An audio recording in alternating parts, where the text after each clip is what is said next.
यीशु मसीह के नाम में आप सभी को प्यार भरा सलाम।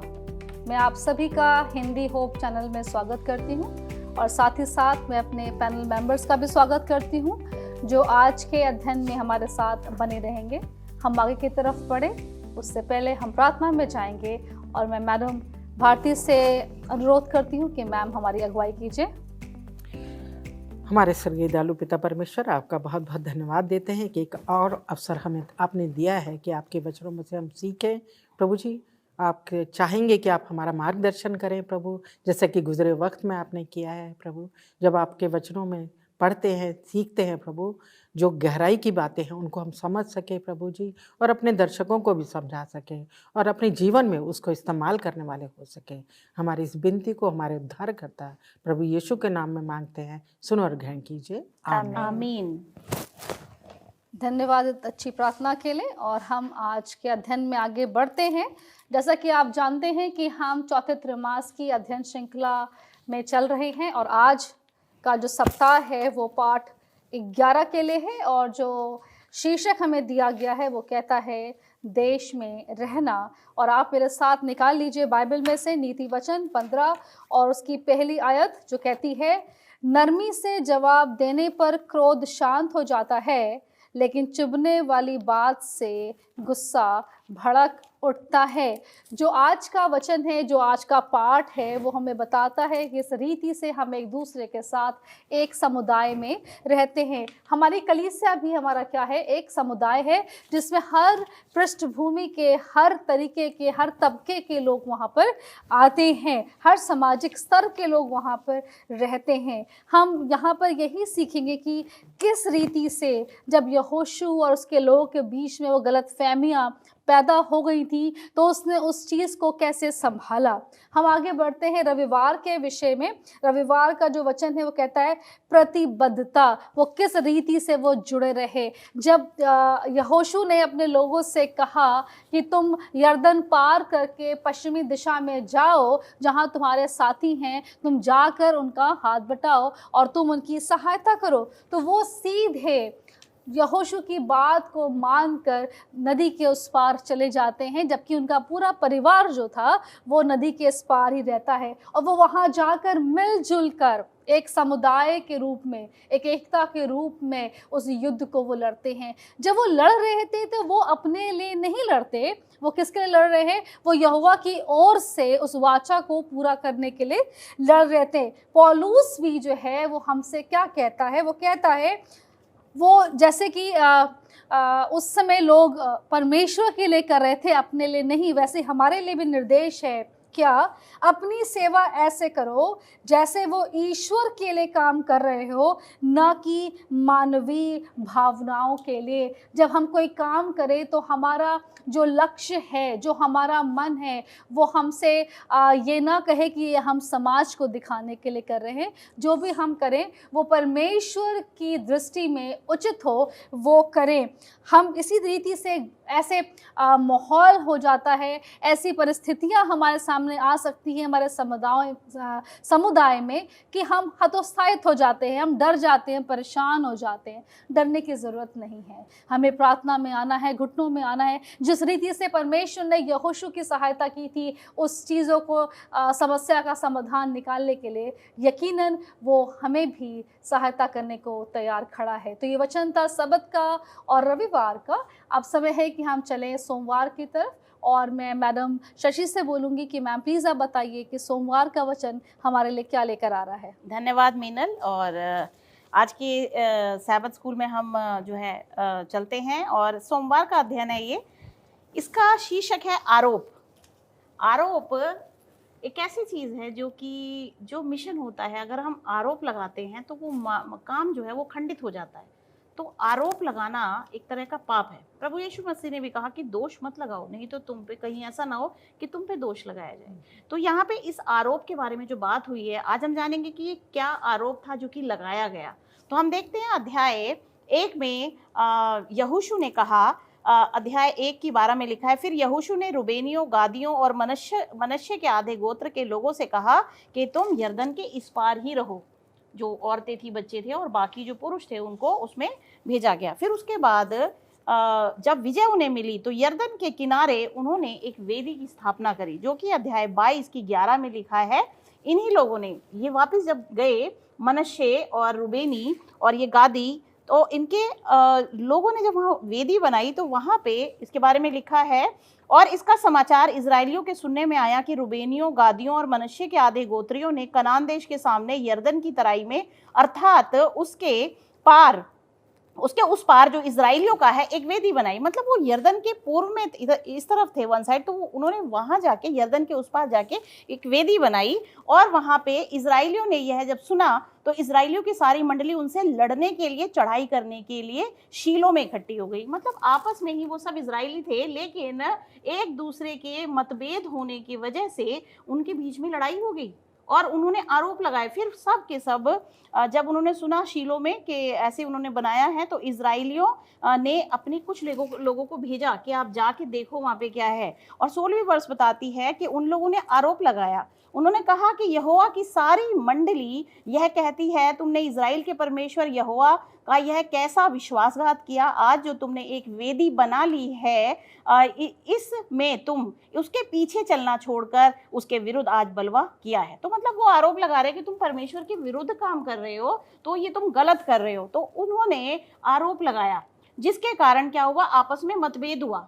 इसके आगे अगर हम चलते हैं तो प्रभु यीशु मसीह की बातों को अगर हम सुनते हैं, प्रभु यीशु मसीह ने भी जो है कहा है, जब बात हो रही है, यीशु और पौलुस हमें दूसरों पर दोष लगाने से बचने की सलाह देते हैं। वो किस बात का जिक्र कर रहे हैं, तो यहाँ पे यूहन्ना अध्याय 7:24 में इसमें लिखा है, प्रभु यीशु मसीह कह रहे हैं, दोष मत लगाओ, कहीं तुम पर भी दोष न लगाया जाए। दोषी न ठहराओ तो तुम भी दोषी नहीं ठहराए जाओगे। क्षमा करो तो तुम्हें भी क्षमा की जाएगी। मुंह देखकर न्याय ना करो, बल्कि तुम जो है ठीक ठीक न्याय चुकाओ। तो यहाँ पे जब हम किसी पे आरोप लगाते हैं, तो जो काम है जो हमें मिलके करना है, वो जब सब बीच में स्पॉइल हो जाता है। तो इसके लिए हम जो है एक दूसरे के साथ न्याय करें, हम दोष ना लगाएं, बल्कि बड़े प्रेम से उसको जो है हम समझाएं और समझें कि उसने ये कार्य क्यों किया है। तो इस तरह से हम शैतान के कार्यों को रोक सकते हैं।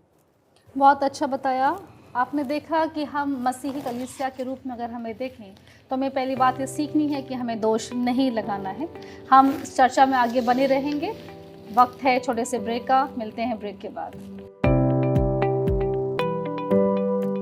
ब्रेक के बाद फिर से आप सभी का स्वागत है। आगे बढ़ते हैं आज के अध्ययन में, और मंगलवार के वचन के लिए हम जाते हैं मैडम सिमरन के पास कि मैं बताइए कि वचन हमसे क्या कहता है। जी, थैंक यू सिस्टर मीनल। प्रभु आपको आशीष और बरकत दे। धन्यवाद करते हैं परमेश्वर का।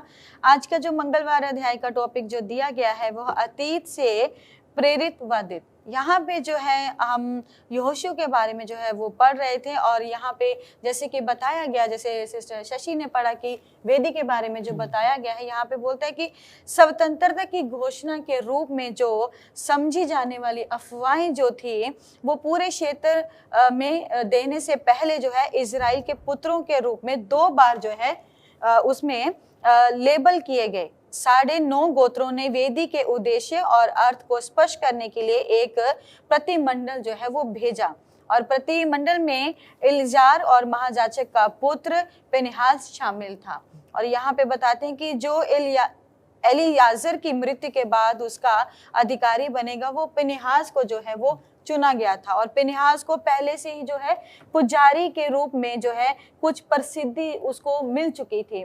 और उसके बाद जो है जिसने बाल पोर इजराइल जो है भय विचार को समाप्त किया था। और यहाँ पे हम देखते हैं कि यहोशू 22:23 में जैसे सिस्टर ने पढ़ा वेदी बनाई, उसमें उसके बाद हम पढ़ते हैं, यहाँ पे बताया जाता है कि प्रतिमंडल के अधिकारियों भविष्यवाणी सूत्र इस प्रकार कहते हैं कि 7 अपवित्रता और विद्रोह का जो अभोग शुरू किया। यहाँ अंतर ये है कि प्रभु ने नहीं बोल रहे थे, यहाँ पे परमेश्वर जो है इस चीज को नहीं बोल रहे थे, बल्कि प्रभु की पूरी मंडली बोल रही थी इस चीज को कि अपराध शब्द हिब्रू शब्द से जिसका उपयोग अकान के पाप भाव के द्वारा वर्णन करने के लिए किया गया था। और यहाँ पे बताते हैं कि ये मूसा की पहली 5 पुस्तकों में कई बार जो है आता है। अगर हम यहोशुआ 7:1 में पढ़ेंगे और अगर हम उदाहरण के तौर पे देखते हैं तो ले व्यवस्था 5:15, ले व्यवस्था 6:2 और में बताते हैं कि अकान और बाल पोर के उदाहरण की मिसाल के तौर पर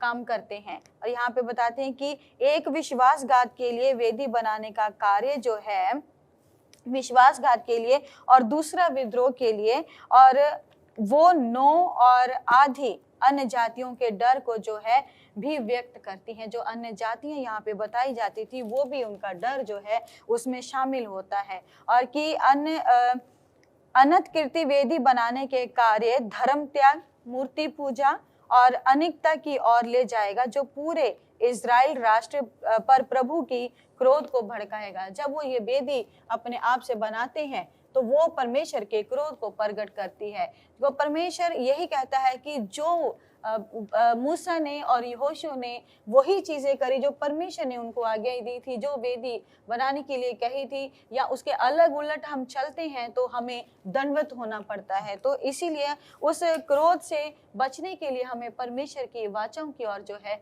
वो ध्यान देना पड़ेगा। थैंक यू मैम, इतना अच्छे तरीके से हमें बताने के लिए। अब वक्त है कि हम बुधवार की तरफ चले और मैं मैडम भारती से रिक्वेस्ट करती हूँ, मैम बताइए कि बुधवार का वचन हमसे क्या कहता है। जी, अगर हम बुधवार के वचन में चलें तो उसका बहुत अच्छा यहाँ पे टाइटल दिया गया है, एक भला आंसर, एक भला उत्तर क्या होना चाहिए जब हम पर कोई किसी तरह का इल्ज़ाम लगाया जाता है। जैसे कि आपने पढ़ी 15 वचन, नीति वचन 15:1, उसमें बताया कि अगर हम कैसा क्रोध होकर कोई उत्तर देते हैं तो उससे जलजलाहट उत्पन्न होती है, परंतु अगर हम बड़े प्यार से और तसल्ली रखते हुए, सांत्वना रखते हुए अगर धीरज के साथ उत्तर देते हैं तो मन को शांति, जिसको भी हम उत्तर दे रहे हैं उसको मन को शांति मिलती है। यही जो है हम इस चैप्टर में पढ़ रहे हैं 22 में, जो कि वेदियों की बात शशि ने बताई कि यहाँ पे 2 ग्रुप्स में यहाँ पे जो है रूबेनी, गादी और मनश्शे हैं और इधर इज़राइल है। जैसा कि वेदी थी, एक वेदी थी जो पवित्र मूसा के द्वारा बताई गई थी, उस पर वो लोग आराधना करते थे, परमेश्वर का उपासना करते थे, बलि चढ़ाते थे। परंतु यहाँ पे जो है ये जो है रूबेनी, गादी और मनश्शे, ये जो है अपनी एक अलग सुंदर सी वेदी बना लेते हैं, जिसका जो क्या होता है क्रोध आता है। इजरायलियों को जब ये पता लगता है कि इन्होंने अपनी अलग वेदी बना ली तो वो उनको बहुत गुस्सा करते हैं। वो कहते हैं तुमने ये क्या करा, अलग वेदी बना ली। और वो ये सोचते हैं, उनका दिमाग में ये चीज़ थी जैसे कि ना फॉल्स, गलत इल्ज़ाम लगाना कि तुम जो है दूसरे देवताओं की पूजा करने लगे, तुम दूसरे देवताओं की उपासना करने लगे हो। पर उनका ऐसा नहीं था, उनके दिल में ऐसी बात नहीं थी। वेदी ज़रूर बनाई थी, पर वो क्या कहते हैं, यहोवा जो ईश्वरों का परमेश्वर, 22 वर्ष ऐसे कहती है, यहोवा जो ईश्वरों का परमेश्वर है, ईश्वरों का परमेश्वर यहोवा, उसकी वो जानता है और इसराइली भी से जान लेंगे कि यहूदा से फिर के या उसका विश्वासघात करके हमने कोई काम किया है तो परंतु तो हमें प्रभु हमारा जीवन ले ले। अगर हमने उसके अगेंस्ट, उसके खिलाफ जाके कुछ काम किया है, हमने उसके खिलाफ जाके कोई ना काम नहीं किया, उसी की उपासना कर रहे हैं, पर हमने एक वेदी बना ली है और उसका फिर वो बताते हैं, समझाते हैं कि जो हमने ये अलग वेदी बनाई इसका क्या कारण है। वो कहते हैं आगे चल के हम बूढ़े हो जाएंगे पर हमारे बच्चे जो हैं, हमारी संतानें जो इधर, आपकी संतानें इधर हैं, हमारी संतानें इधर हैं, अगर हमारे बच्चे वहाँ जाते हैं, हमारी संतान उस वेदी पे जाते हैं प्रार्थना करने, तो हो सकता है उनमें झगड़े हों और वो कहें कि ये वेदी तो हमारी है, तुम्हारा परमेश्वर कहाँ है यहाँ पे, तुम्हारा परमेश्वर यहाँ नहीं है, तुम यहाँ से जाओ। तो कह रहा आगे हो सकता झगड़ा। तो इसलिए जो हमने ये वेदी बनाई ताकि हमारी संतान जो है इस वेदी पर परमेश्वर की, पर परमेश्वर हमारा वही है, हमने कोई गलत नहीं किया, और बड़े प्यार से तसल्ली से जो है उनको वो समझाते हैं। तो हम देखते हैं कि इजरायली जब ये बात को सुनते हैं कि हाँ ये तो तुमने बहुत अच्छा किया कि आगे हमारी संतानों में जो है झगड़े नहीं होंगे, आगे जो तुमने सोच समझ के ये कार्य किया है, तो ऐसा ही जो है वो बहुत खुश होते हैं आपस में जो है। और जो उनके कहते हैं प्रीस्ट जो थे, पुजारी जो थे, वो भी जब बातों को सुनते हैं सब में बहुत एक खुशी की लहर, आनंद की लहर दौड़ती कि हाँ इन्होंने कोई विश्वासघात नहीं किया है बल्कि एक लड़ाई को सुलझाने के लिए ऐसा कार्य किया है। तो हम देखते हैं ये जो बातें हैं हमारे जीवन में भी आती हैं, अगर हम एक उनको भला उत्तर दें, उनको एक समझाएं। अगर हमसे भी कई हम लोग कुछ कर रहे हैं, अगर हमारी मनसा सही है, अगर हम कोई गलत काम नहीं कर रहे हैं, हम परमेश्वर की मर्जी के मुताबिक, इच्छा के मुताबिक अगर कार्य कर रहे हैं, तो परमेश्वर जो है हमारी मदद करता है। हम उसका भला उत्तर, सही उत्तर एक जो उनको समझाते हुए, और दूसरी बात कि आपस में बातचीत, मेन चीज़ ये है कि हम आपस में अगर दो झगड़े हैं, दो ग्रुप हैं, आपस में हम बात करके उनको समझाएं और उनकी भी सुनें, तो ये होता है कि जो झगड़ा है वो सुलझता है और हमारे में शांति बनी रहती है। थैंक यू मैम, बहुत अच्छा बताया। जैसा हम जान रहे हैं कि जब हम समुदाय में हैं तो मनमुटाव बहुत लाजमी है, लेकिन अगर हम शांत मन से, प्रेम के साथ, क्रोध ना करके परमेश्वर के वचन में रहकर अगर उसका समाधान निकालें, तो हम अपने समुदाय में वो प्यार, वो एकता बना सकते हैं, जिससे वो समुदाय प्रभु के नाम में जुड़ा रह सकता है। जैसा कि यहोशू ने किया, अपने इतने बड़े कुनबे को उसने फिर से एक साथ किया। इस वचन में, इस अध्ययन में हम आगे बढ़ते रहेंगे, और उससे पहले ये समय है कि हम छोटा सा ब्रेक लें। वापस आते हैं थोड़ी देर में। धन्यवाद। ब्रेक के बाद आप सभी का फिर से एक बार स्वागत करते हैं, और अध्ययन में आगे बढ़ते हुए आगे के विषयों के लिए हम चलते हैं मैडम रेबेका के पास, और मैं मैडम से अनुरोध करती हूँ कि वो हमारी अगुवाई करें। Thank you Meenal. और आज का जैसे मैं देख रही थी आरोप, और मेरा टॉपिक है मतभेद का समाधान। आरोप और मतभेद मोर और लेस सेम ही चीज़ है। तो यहाँ पे हम देख रहे हैं कि पहला पत्रस 3:8 और 9 में लिखा हुआ है, भाईचारे की प्रीति रखने वाले नम्र बनो। अगर हम भाईचारे की प्रीति हमारे अंदर है तो हमें नम्र बनने की कोशिश है। यहाँ पे यहोशू 17 में ये कुछ चीज़ें ऐसी बताई गई हैं जिससे कि हम अपने रोज़ बरोज़ ज़िंदगी में हमारे परिवार, हमारे कलीसिया और हमारे समाज के लिए हम इन चीज़ों का ध्यान रख सकते हैं। यहाँ पे क्या, परमेश्वर की इच्छा है कि हम भाईचारे और एकता में बने रहें।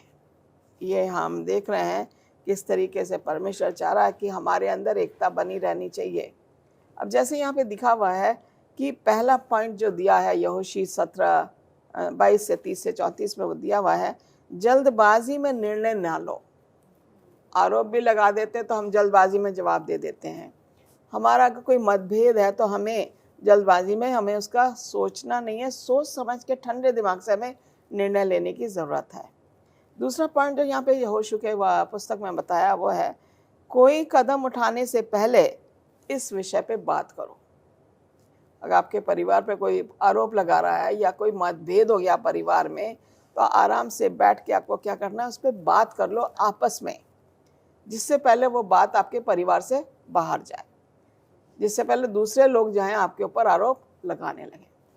तीसरा पॉइंट जो यहाँ पे बता रहा है, एकता को कायम रखने के लिए कुर्बानी देना आवश्यक है।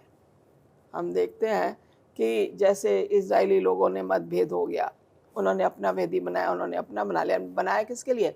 परमेश्वर के लिए बनाया। तो यहाँ पे कह रहा है हमारे अंदर एकता होनी ज़रूरी है। हमारे परिवार में, अगर हमारे परिवार में एकता है तो हमारे कलीसिया में भी एकता हो सकती है। अगर परिवार में एकता नहीं है तो कलीसिया में नहीं होगी, कलीसिया में नहीं होगी तो समाज में नहीं होगी।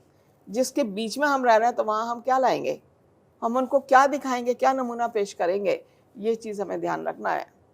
चौथा पॉइंट जो यहाँ पे बता रहा है कि जब कोई ब्लेम करे, जब कोई आरोप लगाता है तो शांति से उसका जवाब दो। हम लोग सोचते हैं कि इसने जवाब दिवाया, मैं अभी इसको बताती हूँ क्या करना है, इसको पता नहीं कि मैं हूँ कौन। हमारा ये हो जाता है, इसको पता नहीं मैं हूँ कौन। लेकिन हमें क्या करना है, शांति से बैठना है, सोचना उसके ऊपर, ये आरोप लगा है, ये क्यों लगाया है, मेरे अंदर कोई कमी है। हम कभी ऐसा नहीं करते कि मैं अंदर अपने अंदर की कमी ढूंढूं। हमें पहले अपने अंदर की कमी ढूंढनी, क्या क्यों मेरे ऊपर ऐसा आरोप लगा। फिर आपस में आप शांति से सोचो, अपने परिवार में इसको डिस्कस करो। बच्चे बड़े हैं या हस्बैंड, उसके साथ आपको सोचना है क्या कमी रही हमारे में जिससे ये आरोप लगा। तो शांति से हमें उसका समाधान करना है। आखिरी चीज़ जो बता रहा है, परमेश्वर में आनंद मनाओ जब सब ठीक हो जाए। जब तक ठीक नहीं है तो आप कुछ भी नहीं कर सकते। आप बच्चों से भी आप ठीक से बात नहीं करोगे, हस्बैंड से भी बात नहीं करोगे, समाज में भी नहीं बात करोगे, कैसे उखड़ा उखड़ा सा इंसान है। लेकिन जब सब ठीक हो जाए तो हमें आनंद मनाना है परमेश्वर में। ये चीज़ें जो हैं यहोशू ने हमें बताई हैं, जिसके ऊपर हमें ध्यान रखना है। थैंक यू मैम ये बताने के लिए। हम देख रहे हैं कि जब आरोप लगते हैं समुदाय में, जब हम रहते हैं, तो उस आरोपों की वजह से हमारे बीच में मतभेद भी उत्पन्न होते हैं, जो एक टकराव का पहला कारण है। इसी बात पर मैं एक प्रश्न है जो मैं पूछना चाहती हूँ मैडम भारती आपसे, कि हमारे ऊपर लगे हुए झूठे आरोपों का समाधान हम कैसे निकाल सकते हैं कि हम उस सामाजिक मतभेद से बच सकें? जी धन्यवाद, बहुत अच्छा प्रश्न है। कुछ आंसर तो मिसेस रेबेका सिंह दे चुकी हैं और हम भी बता सकते हैं थोड़ा सा इस विषय में, कि जैसे बाइबल के अनुसार जो परमेश्वर की आज्ञाएं हैं, जब भी हम इस दुनिया में चलते हैं, सच्चे परमेश्वर को मानने वाले हैं, तो हमारे जीवन में वो वास करनी चाहिए। अगर हम उसकी मार्ग से इधर उधर होते हैं और हमसे कहीं गलतियां होती हैं, तो अपनी गलतियों को स्वीकार करना ये बहुत ज़रूरी है। अगर हमने कहीं गलती की है तो हमें जो है उसको स्वीकार करना है। परंतु अगर हम सही हैं, अगर हमारी मंशा सही है, अगर हम परमेश्वर की मौजूदगी या परमेश्वर की उपस्थिति के अनुसार, उसके आज्ञा के अनुसार कर रहे हैं, तो हमें डरने की ज़रूरत नहीं है। हमें उसका उत्तर परमेश्वर देगा। हम प्रार्थना में अगर ऐसा कोई झगड़ा बढ़ता है तो हम परमेश्वर के पास जाते हैं और उसको जो है उसका समाधान करके उनसे, जैसे कि इन्होंने बताया कि हम आपस में बातचीत करके और उनको समझा सकते हैं। कई बार होता है कि दूसरा जो हम पर इल्ज़ाम लगा रहा है, आरोप लगा रहा है, वो गलत है, और कई बार ऐसा होता है कि हम गलत हैं। तो हमें भी सोचना है और जो है उनके साथ बातचीत करके उनको परमेश्वर की क्या आज्ञा है, इस बात को बताते हुए परमेश्वर ने हमें क्या सिखाया है अपने वचनों के द्वारा, वो सब चीज़ें लेते हुए अब उनको हम समझा सकते हैं, ताकि हमारे बीच में झगड़े ना हो, आपस में यूनिटी। हमारे नए नियम में, हमारे गॉस्पेल में क्या बताया गया कि हम आपस में एक मन रहे। अगर हमारे झगड़े कहाँ से आ गए, क्योंकि अलग अलग विचार, परंतु हमें क्या है, प्रभु यीशु में हमें एक होना है। वो हमारा मुकुट है, वो हमारा सिर है।